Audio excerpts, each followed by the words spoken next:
यार गाइस, आप भी थक चुके हो ऑनलाइन अप्लाई कर करके जॉब के लिए, या किसी पोर्टल पे जाके naukri.com जैसे यूट्यूब की वीडियोस देख के पर जॉब का कोई रिस्पांस नहीं आता, ईमेल का कोई रिप्लाई नहीं आता। तो मैं आपको इस वीडियो में सबसे सिंपल मेथड बताने वाला हूँ, वो भी आपको ऑफलाइन मोड से जॉब कैसे पा सकते हैं। तो आपको आगे बढ़ते रहना है हमारी वीडियो के साथ, और मैं आपको सारी डिटेल्स इस वीडियो में बताने वाला हूँ।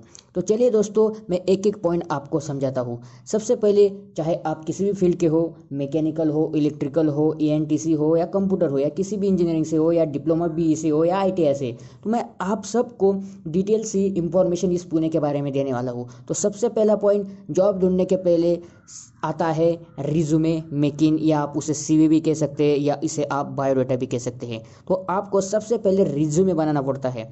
तो रिज्यूमे कैसे बनाया जाता है, मैं आपको कुछ एग्जांपल यहाँ पे दिखाता हूँ। देखिए, आप इस रिज्यूमे को देख सकते हो।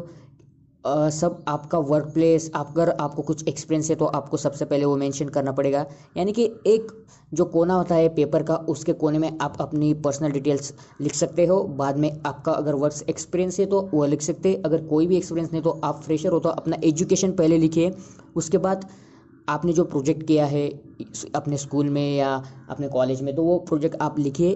प्रोजेक्ट के बाद आपको जो बाहर के स्किल है, जैसे मैकेनिकल वालों का होता है ऑटोकैड वगैरह, और आईटी वालों का होता है सी प्लस प्लस, जावा, ऐसा कुछ भी आपके पास टैलेंट है तो आप वहाँ पे लिख सकते हैं अपने स्किल्स में। उसके बाद आप सबसे लास्ट में अपना नेम, अपना पता, अपने फादर का नेम, ये सब कुछ अपने डिटेल्स आप लास्ट में लिख सकते हो। और बीच में अगर आपके पास कुछ एक्स्ट्रा करिकुलम एक्टिविटीज़ की है, जैसे कि स्पोर्ट में या किसी में आपने काम किया है या किसी में आपने हिस्सा लिया है, तो आप वहाँ पे मेंशन कर सकते हो। तो गाइज, अगर आपके पास कोई अचीवमेंट है, जैसे कि आप स्पोर्ट में फर्स्ट आए हो, नेशनल लेवल पे, डिस्ट्रिक्ट लेवल पे, या किसी भी लेवल पे, तो आप उधर मेंशन करके लिख सकते हो, क्योंकि वो आसान होता है। उनको लगता है कि ये प्रोफेशनल बंदा है और ये एक्स्ट्रा करिकुलर एक्टिविटीज़ में भी इंटरेस्ट रखता है। और सबसे लास्ट में आप आपकी हॉबीज़ वगैरह लिख सकते हो।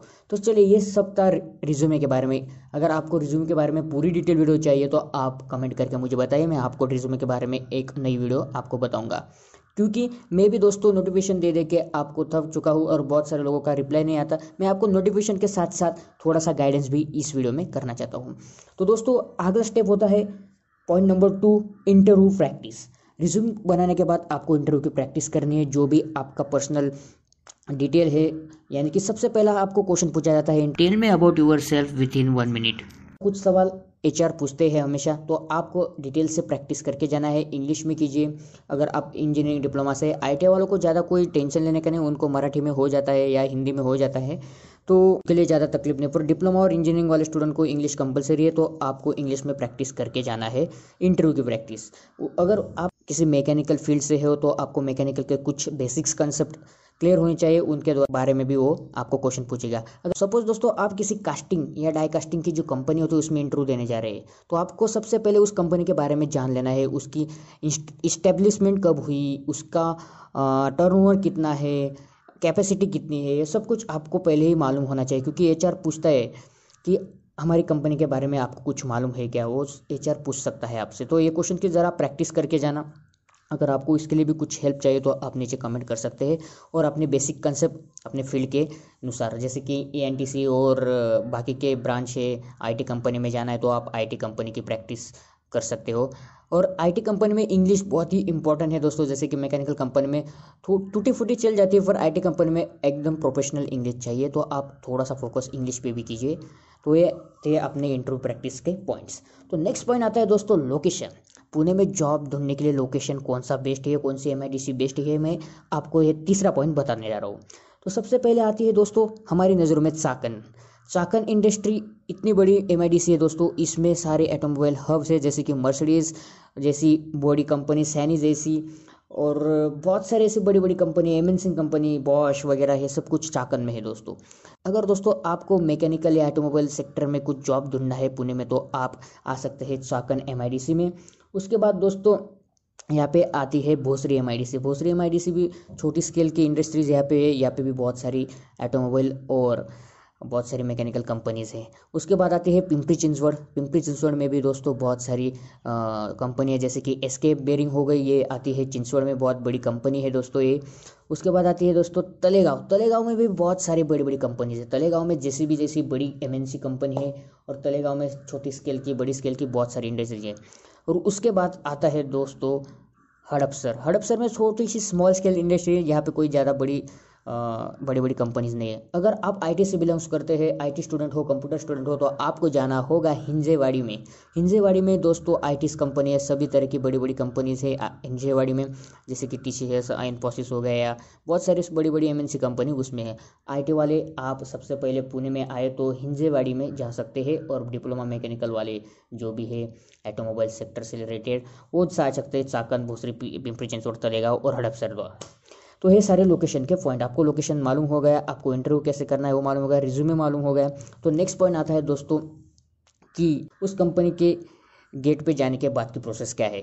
तो सबसे सिंपल बताऊँ दोस्तों, अगर आप ऑनलाइन अप्लाई कर करके थक गए उस कंपनी, अगर आपको सपोज बॉस चाहिए, तो बॉस में आपको गेट पे जाना है सुन के 8 बजे से पहले। 8 बजे रिक्रूटमेंट चालू हो जाती है डिप्लोमा वालों के लिए और आईटीआई वालों के लिए हर एक कंपनी में। अभी थोड़ा सा स्लैक डाउन है, इसलिए कोरोना की वजह से थोड़ा सी रिक्रूटमेंट अभी बंद की है शायद कुछ कंपनी ने। कुछ कंपनी के चालू है, कुछ कंपनी की अभी बंद है, इसलिए मैं ज़्यादा आपको उसके बारे में नहीं बताऊंगा। अगर आप 1-2 महीने में कभी भी इस कंपनी में आते हैं पुणे में जॉब सर्च के लिए, खास कर डिप्लोमा और आईटीआई वालों, तो आप इन्हीं कंपनी को हमारे वीडियो में बताई गई जैसा गाइडेंस जो दिया है उसके द्वारा आप चलते रहिए, आपको जरूर जॉब मिलेगी। कंपनी के गेट पे जाने के बाद दोस्तों आपको सिक्योरिटी गार्ड वहाँ पे कोई भी होगा उनसे पूछना है कि वहाँ पे वैकेंसी है या नहीं। अगर है तो वो आपको सीवी देने को बोलेंगे, सीवी या एंट्री करवा देंगे डायरेक्टली एचआर ऑफिस में। अगर नहीं है वैकेंसी दोस्तों तो वो आपको स्पष्टता से बोल देंगे कि यहाँ पे वैकेंसी नहीं है अवेलेबल, आप जा सकते हो। पर जाने से पहले दोस्तों वहाँ पे आपको एक काम करके जाना है, जो आपका सीवी होता है वो आपको वहाँ के गेट पे ड्रॉप करके जाना है। वो हर एक कंपनी में एक रिज्यूमे बॉक्स रखा होता है, वहाँ पे आप डाल सकते हो।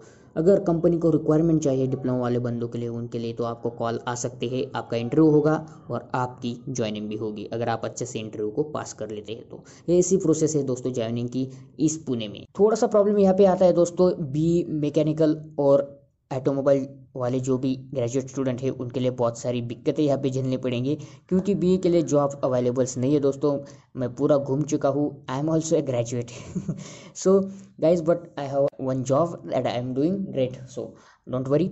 आपको बहुत ढूंढना पड़ेगा और बहुत सेटिंग लगा लुगा के आपको जॉब मिल सकती है, जैसे कि कंसल्टेंसीज होती है दोस्तों। पर दोस्तों कंसल्टेंसीज पे ज़्यादा भरोसा मत कीजिए, क्योंकि यहाँ पे लूट बहुत होती है। अगर आपको एक जॉब के लिए 20-20 हज़ार, 15-15 हज़ार मांगा जाता है, पर वो जॉब आपको देंगे या नहीं देगा वो कुछ भी श्योरिटी नहीं होती है। तो अगर आप आए तो इस कंसल्टेंसी के फंदे में मत पड़िए, खास कर बी, क्योंकि डिप्लोमा वालों को ऐसे ही जॉब मिल जाता है पर बी वालों को मिलता नहीं। तो उन्होंने ये पॉइंट ध्यान में रखिए, जो भी बीटेक वाले स्टूडेंट है वो किसी के फंदे में ना पड़े, पैसों के फंदे में। तो ये मैं आपको जेन्युइनली जो भी बता रहा हूँ वो सब कुछ मेरा एक्सपीरियंस की वजह से बता रहा हूँ। उसके बाद दोस्तों हम आ रहे हैं आईटी इंडस्ट्री के। आईटी इंडस्ट्री की भी आप जॉब ढूंढ रहे हैं दोस्तों, तो अच्छी अच्छी कंपनी के गेट पे विजिट कीजिए। अगर वैकेंसीज होगी तो आपको बताएंगे, क्योंकि आईटी कंपनीज की ज़्यादा गेट पे रिक्रूटमेंट नहीं होती, उनका डायरेक्टली ऑनलाइन होता है, सब कुछ ऑनलाइन टेस्ट होती है, फिर उसका first round technical round, HR round, group discussion, ऐसा होता है। इसलिए आईटी वालों को ज़्यादा घूमने की ज़रूरत नहीं होगी शायद, पर आपको किसी पोर्टल पे या किसी कनेक्शन बना के आपको कंपनी में जॉब मिल सकती है आईटी वालों के लिए। तो हाँ, बीटेक वाले अब क्या करें। बीटेक वालों को एक ही रास्ता है दोस्तों, या तो आप डिप्लोमा बेस पे जॉब कर सकते हैं, या तो आप कॉन्ट्रैक्ट बेसिस पे कर लीजिए कुछ दिन। जब कभी भी वैकेंसी निकलती है कंपनी में बीटेक के लिए या बी के लिए, तो आप तब अप्लाई कर सकते हैं, क्योंकि बीटेक और बी मैकेनिकल के लिए बहुत मुश्किल हो चुका है जॉब मिलना पुणे में। पुणे में क्या, पूरे भारत में ही मुश्किल हो चुका है दोस्तों। तो ये सब खास कर ये डिप्लोमा वाले के लिए बहुत अच्छे अच्छे टिप्स मैंने बता दिए। अगर आपको इसके अलावा कुछ भी क्वेश्चन है रिज्यूमे, इंटरव्यू की प्रैक्टिस या लोकेशन के बारे में, तो आप जॉब ढूंढने से पहले ये वीडियो को पूरी देख के जाइए। और दोस्तों सबसे खास बात, इस वीडियो को ज़्यादा से ज़्यादा शेयर कीजिए, क्योंकि जो नए बंदे आते हैं पुणे में उनको कुछ पता नहीं होता। वो सारे लोग कंसल्टेंसी को पैसे दे के अपना जो पैसा होता है पास में वो खर्चा हो जाता है और बाद में पछताते हैं। तो ये बातें ध्यान में रखिए दोस्तों। अगर कंसल्टेंसी भी अच्छी हो या किसी से आप बात करके या किसी जेन्युइन कंसल्टेंसी से मिलकर आप जॉब पा सकते हैं ऑन रोल जॉब, क्योंकि ऑन रोल जॉब यहाँ पे मिल नहीं रही है दोस्तों। इसकी वजह से कंसल्टेंसी कुछ देती है, 90% कंसल्टेंसी ऐसे फेक है, सिर्फ 10% कंसल्टेंसी आपको जॉब दिला सकती है। तो यहाँ पे मेरी इस वीडियो पे विश्वास कीजिए। तो मैं यहाँ पे कंसल्टेंसी के बारे में ज़्यादा नाम नहीं लेना चाहता, चलिए वो स्किप कीजिए थोड़ा। तो आपको अगर इसके अलावा भी कुछ प्रॉब्लम्स है तो ज़रूर कमेंट करना, मैं आपके लिए तैयार हूँ आपके आंसर्स देने के लिए। तो दोस्तों मिलते हैं नए वीडियो में, तब तक आप हमारे चैनल को सब्सक्राइब करके बेल आइकन दबाइए, क्योंकि आपको यहाँ पे डेली नोटिफिकेशन और पुणे के जॉब्स के बारे में इंफॉर्मेशन मिलते रहेंगे। वैसे भी हम हमारे पूरे इंडिया के बारे में आपको जॉब्स अपडेट देते हैं, पर खास कर पुणे के लिए हम अब आपके लिए वैकेंसीज के बारे में बताने वाले हो। तो चैनल को सब्सक्राइब करके बेल आइकॉन दबा के आप जाइए। तो मिलते हैं दोस्तों नेक्स्ट वीडियो में, तब तक बाय बाय, जय हिंद, जय भारत।